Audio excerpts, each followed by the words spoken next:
আজকে সকালবেলা দোহা কর্নিশে যাওয়ার পরে দেখতেছিলাম যে অনেক ভিড়। তো ওইখানে যেয়ে দেখলাম যে বড় একটা মাছ ধরতেছে। তো এত বড় মাছ দেখা অবাক হয়ে গেলাম যে এখানে বড়শি দিয়ে মাছ ধরার পরে এত বড় মাছ ওঠে। তো একটু ওয়েট করলাম ওইখানে যে দেখি যে আর কোনো মাছ পাই কি না। তারপরে ওইখানে একটু সময় ওয়েট করলাম 6 থেকে 7 মিনিট। তারপর দেখতেছি যে বড়শিতে আরেকটা মাছ উঠতেছে।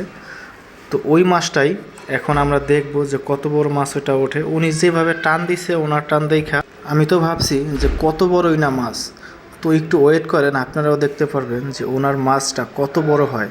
আমি ভাবতেও পারিনি যে ওনার মাছটা এত বড় হবে। এই ছোট একটা বড়শি দিয়ে এত বড় একটা মাছ, এটা অসম্ভব। এইখানে আমি ছাড়াও আরও অনেক লোক ছিল তার মাছ ধরা দেখার জন্য।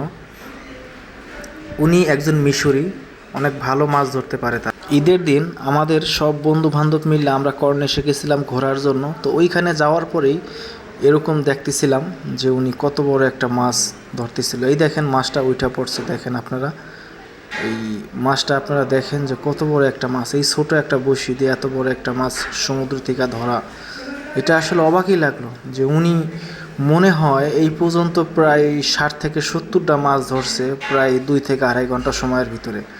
তো এটা দেখা আমি একটু অবাকই হয়ে গেলাম যে আর উনি যে টোপ দিয়ে মাছগুলো ধরে সেই টোপগুলো রিয়েল মাছ না, এগুলো প্লাস্টিকের টোপ দিয়ে এরকম মাছ ধরে, তার টোপও লাগে না। জিনিসটা আমি দেখে অবাকই হলাম।